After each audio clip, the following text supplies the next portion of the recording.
everyone! Welcome back to Museum Grack Reads. My name's Elizabeth, and today we're going to do a May and June wrap-up.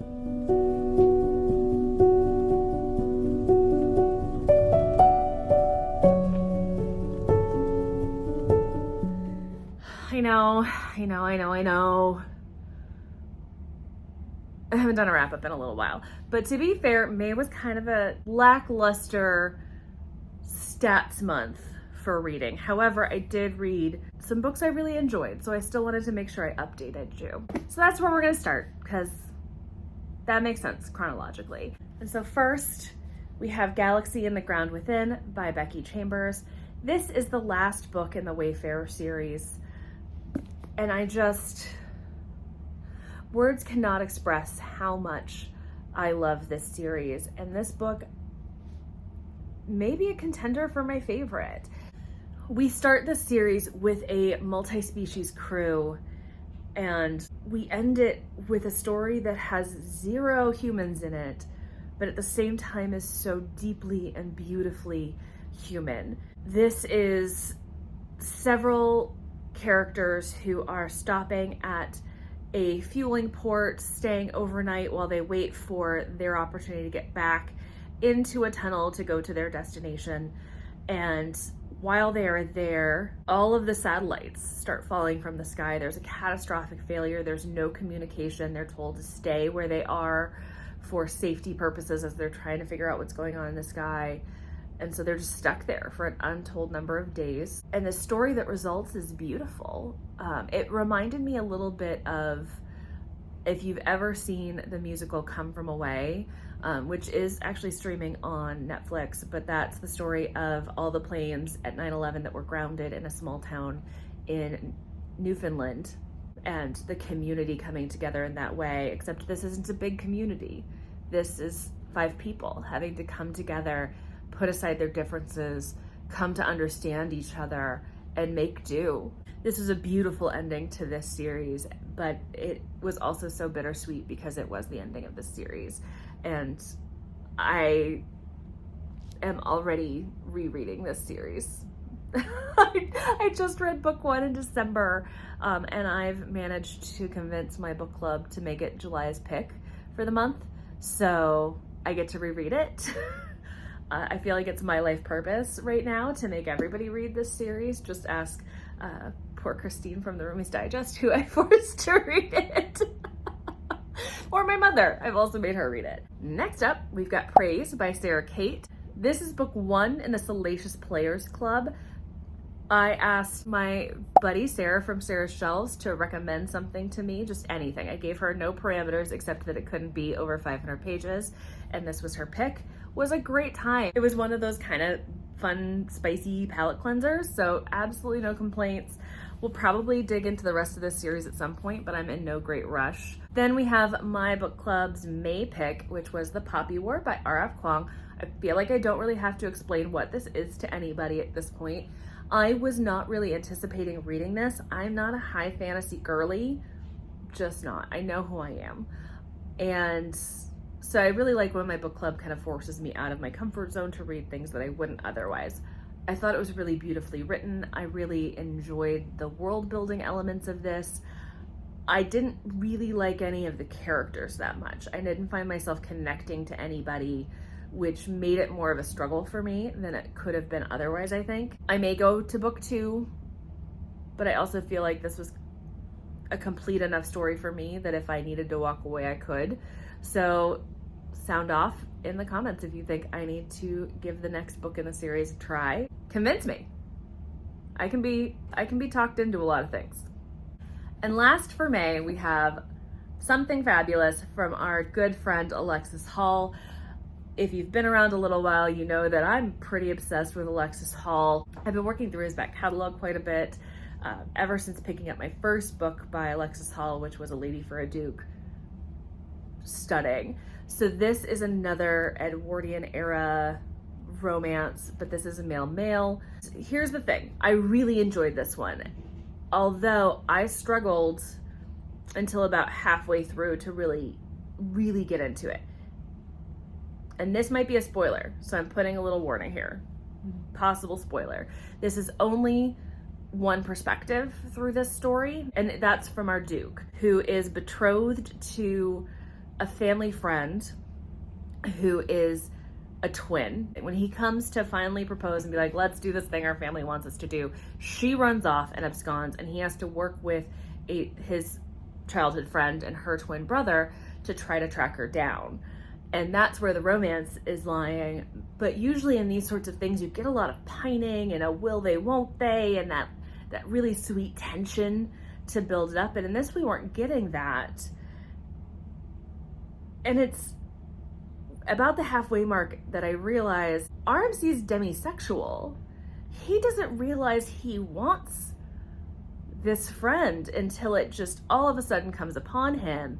He doesn't have that pining because he doesn't realize it's a thing he could want, and a thing that he could have.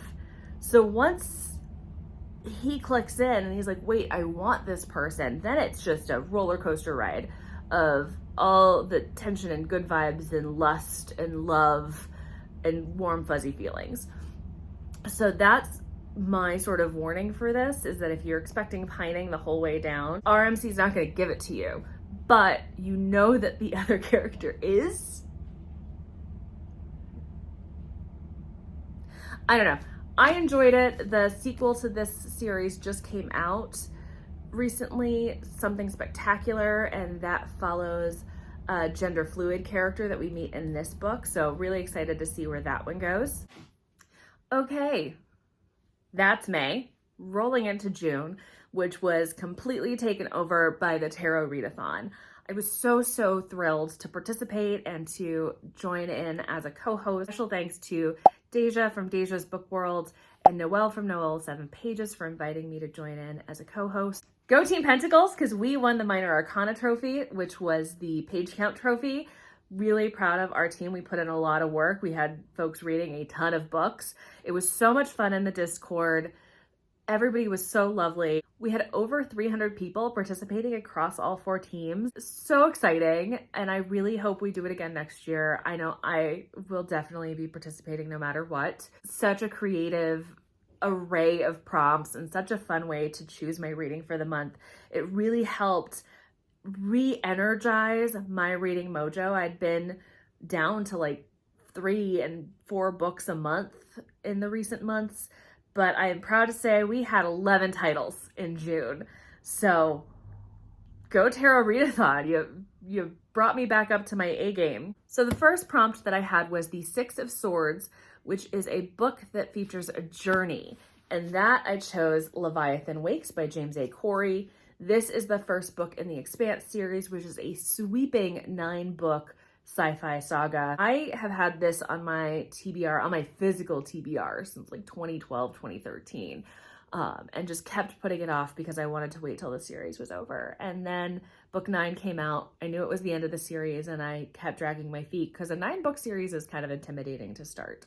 I also never watched the TV show because I wanted to be fresh going into this story for my own reasons, I guess. Waiting as long as I did to pick this up, there's a little bit of fear that it's not going to live up to the expectations that you've put on it as you're waiting to read it. But had a really great time, and special shout out to my book friends who have recently been reading this and encouraged me to pick it up, like Katie from Katie's All Booked, Vish from Books with V, and Kay from the Bookcase of Kay. Everybody was reading it. I was feeling jealous and it was my time. So I was really grateful when I put out my Tarot Readathon TBR and Katie immediately commented, this is the one you can read Leviathan Wakes for. So I made sure I started my month out with. My team also had a special expectation that you had to read a book or at least have a book on your TBR that was over 500 pages. So I wanted to get that out of the way first. And this seemed like a great way to hit both of those needs in one go. Next prompt we have is 8 of Cups, which is a book that explores moving on, starting a new chapter. And so for that, I chose Fangirl by Rainbow Rowell. This is a favorite author of 2 of my best friends, a specific favorite of one of them. I've never experienced Rainbow Rowell. I think if I had read this 10 years ago when it came out, I would have been absolutely obsessed. But as it stands, it was nice and cozy. I had a good time, but I wasn't obsessed. It's about a young girl who is a twin who is going off to college, and her sister is trying to explore her own independence, leaving our main character, Cather, a little in the dust. Cather also is very obsessed with a Harry Potter-like book series and writes fan fiction, hence fangirl. So really that coming of age kind of vibe, which was a little bit in my past, but really cute. I definitely liked Rainbow's writing style, so I'm interested to explore other works by her. I just don't think that this was the one that was going to be the biggest hit for me. Prompt 3 was The World, and this is a book that you're seeing all over your socials, Booksta, Book Talk. I feel like my pick met the letter of the prompt, but not necessarily the spirit of the prompt. I chose The Last Watch by J.S. Dews, and I am seeing this all over my socials, but that's because I follow both the author and my friend Emily from the Chaotic Shelf has been very recently obsessed with it and has made several posts. So between those two people, all over my socials, so I counted it. It wasn't multiple people, it was just two. But I really enjoyed the first book by J.S. Dews that I had tried recently, and I was really excited to get into her debut series. This was so fascinating. This story takes place at the edge of the known universe. We've got a ragtag group of soldiers who have been sort of ostracized out into these decommissioned warships that have been scrapped for so many parts, and they are there just watching the edge of space because they think an enemy that they fought several hundred years ago had come to them from the other side of what they call the divide, the edge of the known universe. And even though we know scientifically that that didn't happen, they came from somewhere else, we still have these people stationed all along the edge of the known universe. And we're following a new recruit who has been placed there, who happens to be the grandson of a critical leader who is being punished by being out there.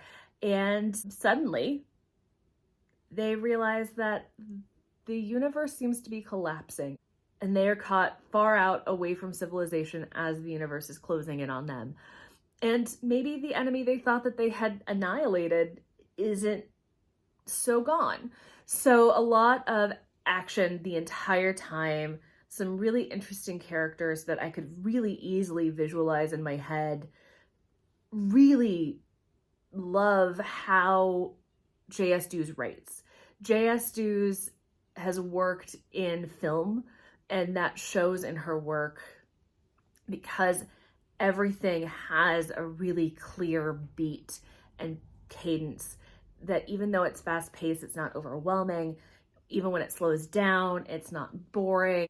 Definitely 5 stars. Can't wait for the next one. Then we have The Hermit, which is a book that you can tackle in 1 or 2 sittings.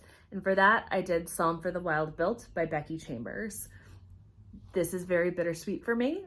This current duology, I don't know if there's more planned for this, but this 2-book series of novellas is the last Becky Chambers content that I have. So since I've read this one, there's just one more.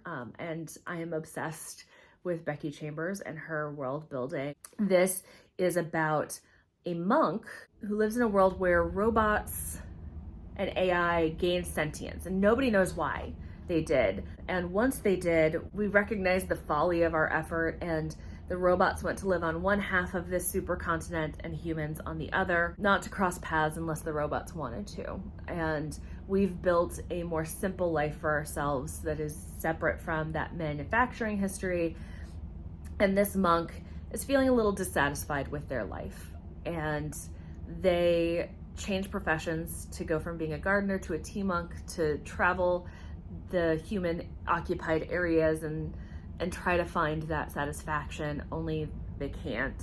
And they go into the robot area and meet a robot who is on its way to humanity to find out what we want. This was beautiful. It was lyrical.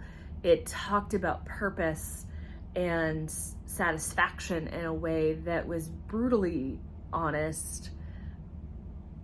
I cried. I feel like I cry in every Becky Chambers book though, so I should have expected it, but loved it. I get the hype of why people are obsessed with this series. This is beautiful. Next we have Page of Cups, which is a book with magical realism in it. And for that, I used one of my book tour books that I did this month with Eric from Break Even Books. And that was The Dreams That Bind Us. This was an alternate universe or multi-dimensional story that hits pretty everyday people, and 3 people find themselves pulled into the same dream, which is in fact being pulled into the same reality. And they get sort of kidnapped by various shady government groups to try to figure out why they are connected and why they are connecting to this other dream parallel universe. I think the concept was really good for this one. The execution was fairly lacking for me. I really think it could go somewhere interesting, but I'm not gonna continue in the series. It just wasn't for me, but I'm still really grateful to have participated in the tour. So thanks, Eric. Then we have 5 of Wands, which is a book that features conflict between characters. So I chose Lore Olympus, Volume 4 by Rachel Smythe. There's Greek gods. They're always in conflict with each other about all the things.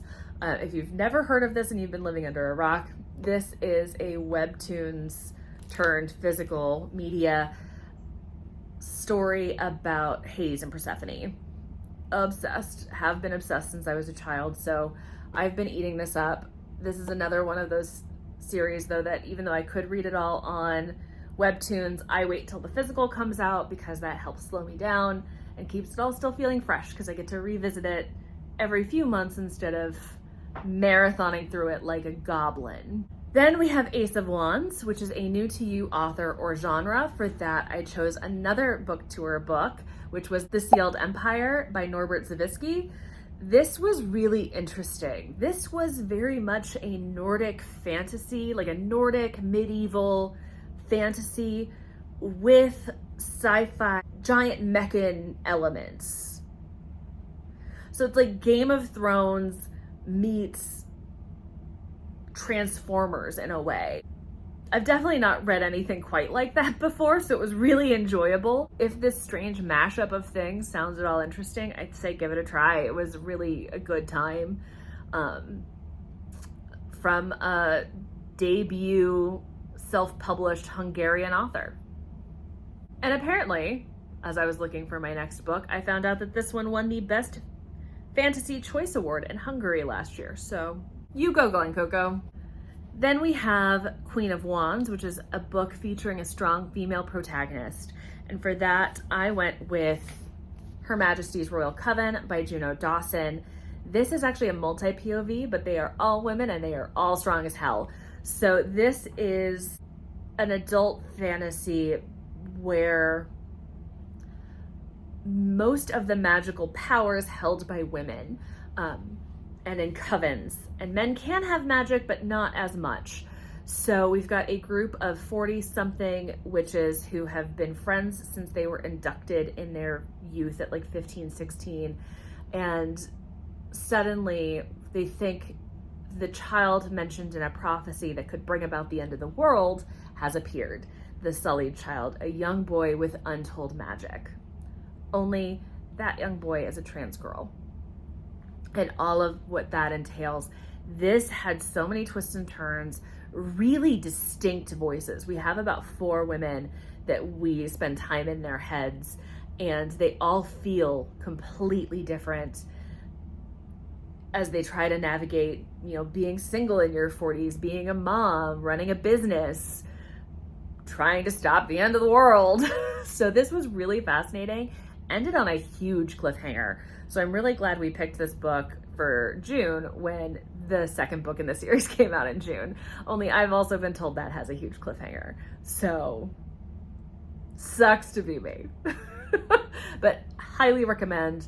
If you're looking to pick up more books with trans rep or by trans authors, this needs to be on your list. Next up, we have 7 of Wands, which is a book that features a character facing adversity or a challenge. a daunting challenge. And for that, I chose Just Out of Jupiter's Reach by the incomparable Nydia Okorafor. This is a new Amazon original short story, 45 pages, so I can't really talk too much about what is in this without giving anything away. But it is actually really in line with some other short stories she's done. It feels like it's part of a similar universe. And we're following a young girl who is paired with a living ship in an experiment with 7 other astronauts that she's on a 10-year mission with. And they're only allowed to come together after 5 years. And so this is the story of all of these astronauts coming together for this one time in their 10-year mission. Really, she manages to get so much into 45 pages. This was beautiful and a great revisit to an author that I truly adore with my whole heart. Then we have an arc. I managed to squeeze one arc into this, and that was for Justice, which was read a book about a social issue. And for that, I chose The Rulebook for Restless Rogues by Jess Everly. I read the first book in this series also as an arc. This is the Lucky Lovers of London series. This is a Victorian era male-male romance series. This is in that same vein, all centered around a Victorian Molly house. It deals a lot with the oppression of homosexuality in Victorian England. There's a lot of conversation about raids, what punishments could await them, how they're skirting the letter of the law. This one in particular is A Friends to Lovers, which follows 2 young boys who met in a boarding school and spend their lives in each other's orbit, only to realize during the course of this book that, oh, wait, we're in love with each other. Loved this one. Honestly, I liked this one a little bit more than book 1 in the series, but recommend both of them. I had a great time, but I will warn you, this is a fade to black. That's just my word of warning to you. And then finally, at the finish line, we have a card that was chosen and pulled for me in the 11th hour by my friend Vanessa over at Reading with Dr. B, and that was King of Wands, which was the chosen one trope. And for that, I went with Gargoyle's Captive by Katie Roberts because I love some gargoyle smut. Thank you, Catherine Zofre. I love some gargoyle smut. It was a great time. It was pretty short. It was under 200 pages. It's part of a series that I have not read, so I'm just picking up like book 5 in a series, and I definitely felt that sense of, oh, I'm missing some key information here, but not enough that I felt like I was lost or I needed to go back and reread anything. Slight domination undertones. We had some wing kink. Good time. Not as much fun as I had with Lillian Lark and Deceived by the Gargoyles, but still, fun time. So that's it. That was May and June. There's a lot of books to cover. I have no idea how long this video was going to end up being, but let me know what you think. Have you read any of these? Do you want to read any of these? Did you participate in the Tarot Readathon? Leave me a comment below. Let's chat. If you enjoyed this, go ahead and hit that like button. And if you're not already, please consider subscribing. And until next time, guys, bye.